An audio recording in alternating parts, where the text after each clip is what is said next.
আল্লাহ রাব্বুল আলামিন বলেন, বান্দারে কেন তোমাদের পাঠালাম? কারণ হলো তোমরা সবাই দাসত্ব করবা, গোলামি করবা। জিন জাতি আর মনুষ্য জাতি, এই দুইটা জাতিকে আল্লাহ দুনিয়াতে পাঠালেন শুধুমাত্র কেবলমাত্র তার গোলামি করবার জন্য। ও মুসলমান বলেন তো গোলামি করব কার? আল্লাহ রাব্বুল আলামিন বলেন, গোনা যারা করে তাদের কৃতকর্ম যা কিছু রয়েছে ওই কৃতকর্মের কারণে কলিজার গুলা তাদের কালো হয়ে যায়। এই জন্য আমার নবীজি বলেন, ইন্নাল্লাহা লা ইয়ানজুরু ইলা সুওয়ারিকুম, আমার উম্মতেরা শোনো, আল্লাহ তোমার বাহ্যিক চিত্রটা দেখবে না, তোমার চেহারা কত সুন্দর ও মুসলমান আল্লাহ এটা দেখবেন না। ওয়া আমওয়ালিকুম, তোমার মাল দেখবেন না, তুমি কত ধনী, তোমার ধনাঢ্যতা কেমন আল্লাহ এটা দেখবেন না। ওয়ালাকিন ইয়ানজুরু ইলা কুলুবিকুম, তোমার কলিজার ভেতরে কি আছে এটা আল্লাহ দেখবে। এই জন্য নবীজি ভাই হাকির বর্ণনা তিনি বলেন, ইন্না হাযিহিল কুলুবা তাসতাউ কামা ইয়াসতাউল হাদীদ ইযা আসাবাহুল মা। কিলা ইয়া রাসূলুল্লাহি সাল্লাল্লাহু আলাইহি ওয়াসাল্লাম ওয়া মা জালাউহা। নবীজি একদিন বসা, সাহাবীরাও বসা। নবীজি বলেন, শোনো আমার উম্মত ও আমার সাহাবীরা শোনো, প্রতিটা মানুষের কলিজা কালো হয়ে যাচ্ছে, জং ধরে যাচ্ছে, মরিচিকা ধরে যাচ্ছে, গুনাহের পরিবেশ। একজন সাহাবী দাঁড়ালেন, ডেকে আরজ করলেন, ইয়া রাসূলুল্লাহ কেমন করে আমাদের কলিজায় জং ধরে যাচ্ছে একটু বলবেন তো।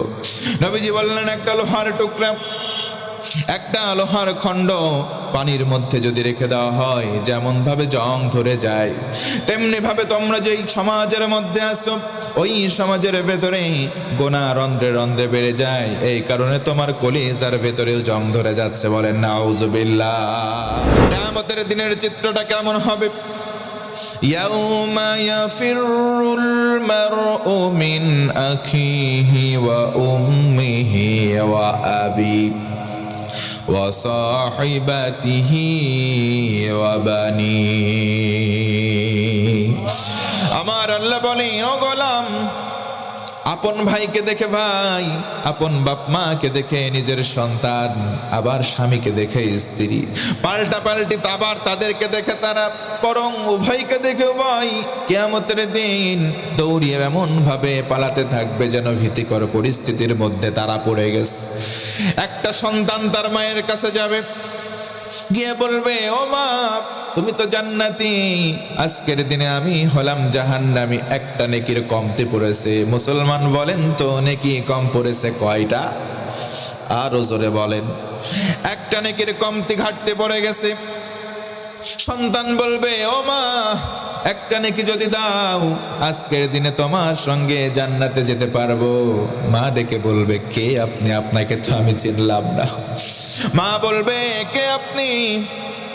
অথচ মা সন্তান ধারণ করেছিলেন 10 মাস 10 দিন, নিজের জীবনকে বাজি ধরে সন্তান ভূমিষ্ঠ করলেন, আলো বাতাস দেখালেন, ছোটবেলা থেকে এত কষ্ট করতে করতে ওয়াহনান আলা ওয়াহান, কষ্টের পরে কষ্ট স্বীকার করেছিল বাবা মা। এরপরে সেই দিন সন্তানকে ভুলে যাবে। ও মুসলমান চিৎকার করে একবার বলেন তো আল্লাহু আকবার। আমার বন্ধু মনোযোগ বাড়াতে হবে। শেষ জামানার 4টা কাজ সব চাইতে আল্লাহর কাছে নিকৃষ্ট কাজ। 1 নম্বর গুনাহ করার পরে গুনাহকে গুনাহ মনে না করা। 2 নম্বর পিতামাতার অবাধ্য হওয়া। ও মুসলমান জানতে চাই, পিতামাতার অবাধ্য হওয়ার কোনো সুযোগ নাই, কথা বলেন ঠিক কিনা? আমরা সবাই পিতামাতার বাধ্যানুগত সন্তান হব তো ইনশাআল্লাহ।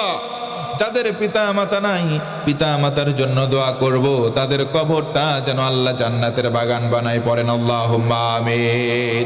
আর জোরে একবার পড়েন তো আল্লাহুম্মা আমিন।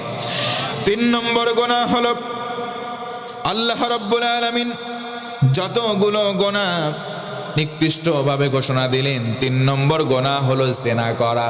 ও মুসলমান জানতে চাই, বলেন তো জিনা বর্তমানে আমাদের বাংলাদেশে আছে না নাই? আল্লাহর নবীজি বলেন, উম্মত ভূমিকম্প কোন সময় বাড়বে? ছয়টা কথা বললেন নবীজি। তার মধ্যে বললেন যখন গান বাজনা এবং জেনা সমাজে বেড়ে যায়। আজকের সমাজে তাকান, রন্ধ্রে রন্ধ্রে এ বাড়ি ও বাড়ি যখন বিয়ের আয়োজন হয়, গান বাজনা জেনা ছাড়া ওই বাড়িতে বিয়েই হয় না। কথা বলেন ঠিক কিনা? যেই বাড়িতে বিয়ের অনুষ্ঠান হয়, মুসলমানি সুন্নতে খাতনার অনুষ্ঠান হয়, বাড়িতে বক্স নিয়ে আসে, আশপাশের মানুষের ঘুম হারাম হয়ে যায়। ও ভাইয়েরা বলেন তো, এমন জিনিসটি করি এলাকায় আছে না নাই? আল্লাহ রাব্বুল আলামিন বলেন, লা তাকরাবুজ জিনা ইন্নাহু কানা ফাহিশা। নিশ্চয় তোমরা জিনাহের নিকটবর্তী হয় না, কারণ এটা হলো ফাহিশা, এটা হলো অশ্লীল কাজ।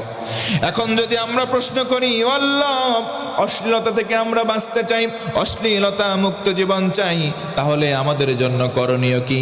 আমার আল্লাহ সুন্দর করে ব্যাখ্যা দিয়েছেন, পড়েন সুবহানাল্লাহ।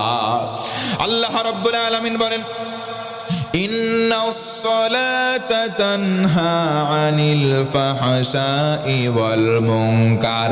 বান্দা, তুমি যদি নামাজি হয়ে যাও, তোমার ভেতর থেকে অশ্লীলতা দূর হয়ে যাবে। পড়ি সুবহানাল্লাহ। ও ভাইরা জানতে চাই, বলেন তো দৈনন্দিন জীবনে নামাজ কয় ওয়াক্ত? আরো জোরে বলেন। দৈনন্দিন জীবনে 5 ওয়াক্ত নামাজ, কিন্তু অনেক মানুষ এই 5 ওয়াক্ত নামাজ আদায় করি না। 5 ওয়াক্ত নামাজ আদায় না করলেও 5 শ্রেণীর মুসলমান এখানে আছে।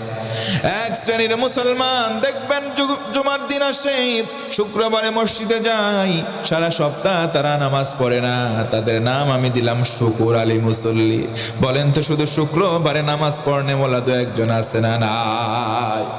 2 নম্বর হলো রমজান আলী মুসল্লি। সারা বছর কোনো নামাজ নাই, রমজান মাসে যায়, সামনের কাতারে তারা দাঁড়ায়। নিয়মিত মুসল্লিরা রমজান মাসে সামনের কাতারে জায়গা পায় না। কথা বলেন ঠিক কিনা? এরা হলো রমজান আলী মুসল্লি, এরা হলো বাৎসরিক মুসল্লি। 3 নম্বর হলো বরাত আলী। সবে বরাতের রাত্রিতে মসজিদে যাই, একবার এই মসজিদে 2 ঠোকর, ওই মসজিদে আরো 2 ঠোকর, এইখানে জিলাপি, ওইখানে খিচুড়ি। কথা বলেন ঠিক কিনা? 4 নম্বর হলো কদর আলী। 5 নম্বর ঈদ আলী মুসল্লি। 2 ঈদের নামাজে যায়, সারা বছর তাদের কোনো নামাজ নাই। এমন মুসল্লি বলেন তো ভাই, আমাদের অত্র এলাকায় 2-1 আছে না না? আল্লাহ রাব্বুল আলামিন বলেন, ফি জান্নাতি ইয়াতাসাআলুনা আনিল মুজরিমিন মা সালাকাকুম ফি সাকার ক্বালু লাম নাকু মিনাল মুসাল্লিন।